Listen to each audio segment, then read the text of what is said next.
Bonjour, je suis ravie de vous retrouver pour cette première édition des Chroniques de l'EDM.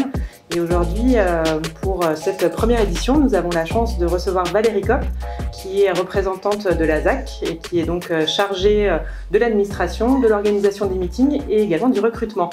Valérie, bonjour. Bonjour. Merci beaucoup d'accepter de... Merci de nous recevoir. Je t'en prie. On parle de la ZAC. Oui. Tu nous en dis un peu plus ? Alors, la ZAC Bourgogne est une association et nous avons en charge l'organisation sportive, administrative des meetings sur le circuit de Dijon-Prenois. D'ailleurs, je tenais à saluer et à excuser Monsieur Yannick Morizot, président du circuit Dijon-Prenois, ainsi que notre président de la ZAC Bourgogne, Denis Young, et tous les autres membres qui font de l'association un grand dynamisme. Donc le circuit accueille à peu près combien de compétitions à l'année ? Le circuit a accueilli beaucoup de meetings, jusqu'à 20, 18.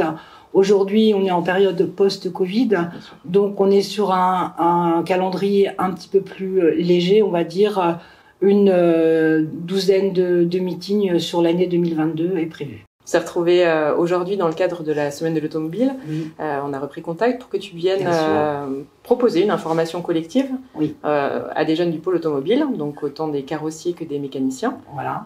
Ça représente à peu près, on va dire, une soixantaine de personnes aujourd'hui. Exactement. On peut avoir quelques infos sur cette formation commissaire de piste.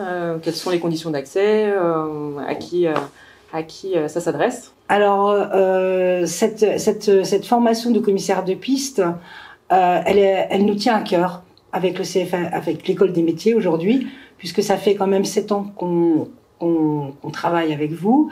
Et donc, on a tenu à se rapprocher des passionnés de la mécanique, entre autres, pour former des commissaires de piste qui sont les premières personnes officielles autour de la piste et qui, sans eux, il n'y a pas de meeting. Donc, cette formation s'adresse aux plus de 16 ans.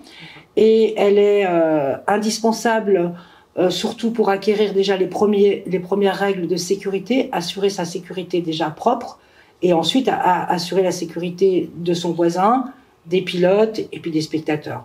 Donc il y a une formation qui permet d'avoir une licence et après d'évoluer dans le sport automobile sous différentes formes. D'accord. Est-ce qu'on est obligé d'être issu justement de ce milieu automobile pour prétendre à cette formation de commissaire de piste ? Non, pas du tout. Alors là, on vient à l'école des métiers vers les mécaniques, mais on sait très bien qu'on aura peut-être des fleuristes qui vont venir, des boulangers. C'est une formation plutôt longue. Comment ça se passe en fait, clairement, une formation de commissaire de piste ? Alors la formation, c'est déjà une formation de règles de sécurité, comme je te le disais tout à l'heure, et qui permet déjà de se mettre en poste. Et ensuite, l'acquisition de connaissances sur les drapeaux, sur tout ce qu'on va donner comme signaux aux pilotes, mais surtout c'est une pratique. C'est-à-dire qu'on demande aux jeunes et aux jeunes commissaires de piste de venir officier sur les meetings et d'acquérir cette pratique. Sans pratique, on ne peut pas être un bon commissaire de piste. Mais on a des commissaires de piste qui deviennent de très bons directeurs de course. Donc il y a des paliers dans le sport automobile et on propose aux jeunes de prendre le premier palier. La première formation, c'est commissaire de piste. Oui.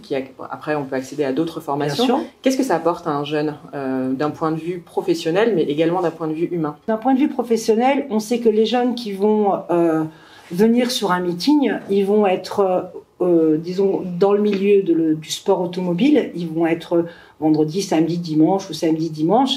Et quand ils retournent dans leur garage le lundi matin, et on a beaucoup de retours de ces responsables de garage qui nous disent le jeune, le lundi, il arrive, il a les yeux qui brillent, il a des choses à raconter, il a vécu des choses incroyables, il a vu des voitures historiques, mais modernes, il a côtoyé des bons pilotes, il a été dans une formidable organisation. Et on sait que sur un CV, un garage aujourd'hui va dire « Oh, ce jeune, il est au circuit de Prenois, il est commissaire de piste, il est à la ZAC Bourgogne ». C'est un gros plus. Il va être sensible à ce genre de... Sensible parce que c'est une organisation. On en parlait tout à l'heure, le partenariat dure depuis plus de 7 ans maintenant. Oui.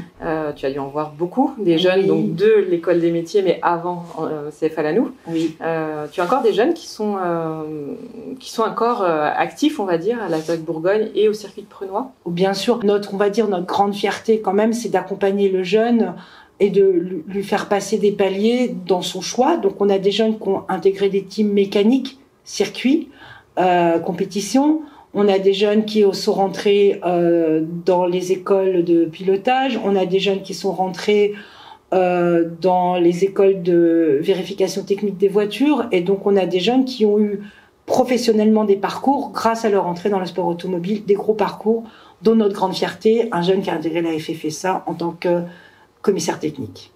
Valérie, merci beaucoup d'avoir répondu à notre question. Merci, en tout cas, merci à vous et à très bientôt sur le circuit. Merci. On sera heureux de vous accueillir. Merci beaucoup Valérie. Merci. Quant à nous, on se retrouve le mois prochain pour une nouvelle chronique de l'EDM.